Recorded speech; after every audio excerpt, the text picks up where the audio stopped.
Return to Dallas. I'm Robert P. Fitton, and this is a quick synopsis of the second novel in the Patch Kincaid series. Return to Dallas is a serious book with a panoply of intel players, a couple who became involved in surveilling Lee Harvey Oswald, and a popular president who was assassinated in front of the world. Because of the avalanche of misinformation in the literature of the Kennedy assassination, as well as films, I needed my book about the JFK assassination to be different. Kennedy assassination is a transcendental event in American history. With Kennedy gone in 1963, power was consolidated and we went to war in Vietnam. Why do I choose the word transcendental? Transcendental, all of a relating to or a part of a reality beyond the observable physical universe. Having lived through Dallas, I can say the experience was so out of the ordinary, so against our lives as we knew them, and just plain awful. Those behind the lone gunman narrative want to keep our minds set in the mundane, the usual, and the everyday machinations of our world. To say that Kennedy was killed in a massive operation, you have to suspend disbelief.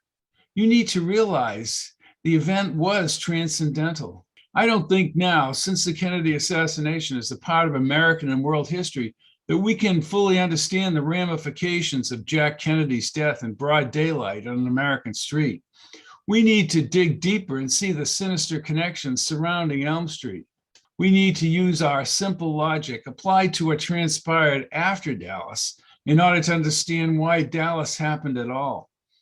If it wasn't Dallas, then it would have been Chicago, Los Angeles, Miami, or Tampa. Kennedy was in the way of the power structure that exploded during and after World War II. Ambush, a surprise attack by people lying in wait in a concealed position. In the photo behind me, we see on a clearing, sunny day in November, President Kennedy next to his wife Jackie on Elm Street in Dallas, Texas. They're in the kill zone as a raft of bullets descend upon the limousine from numerous directions.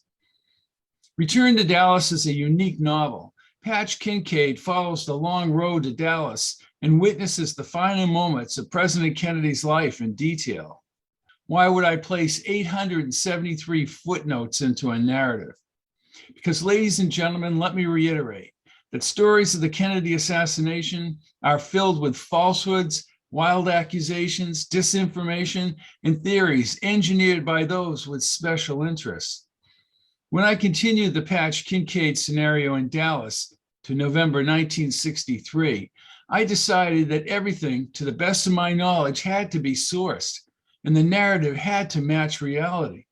However, using 60 years of research, I think I can present a picture of what was happening around President Kennedy and those who plotted against him. The people who orchestrated this huge operation to set up Oswald and assassinate JFK and cover it up were experts in overturning governments.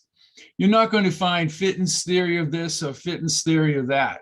What you will see through the eyes of Patch Kincaid is my best judgment in utilizing the persistent research of the past 60 years. Don't run away because I use science fiction to slow things down and move things about to get a clearer view of what happened. I remember how Rod Serling used to metaphorically use science fiction to illustrate controversial subjects as to not rattle the sponsors of the Twilight Zone. I have no sponsors, but that metaphorical technique sharpens the lens, especially in Dealey Plaza on November 22nd, 1963. And the cover-up? It's still going on, despite the abundance of documents and dead bodies. But the researchers are competent, persistent, and tenacious. And finding the truth won't leave a stain on America. Indeed, it will cleanse America. Return to Dallas is available at Amazon in Kindle and paperback, and the audiobook is at audible.com and iTunes.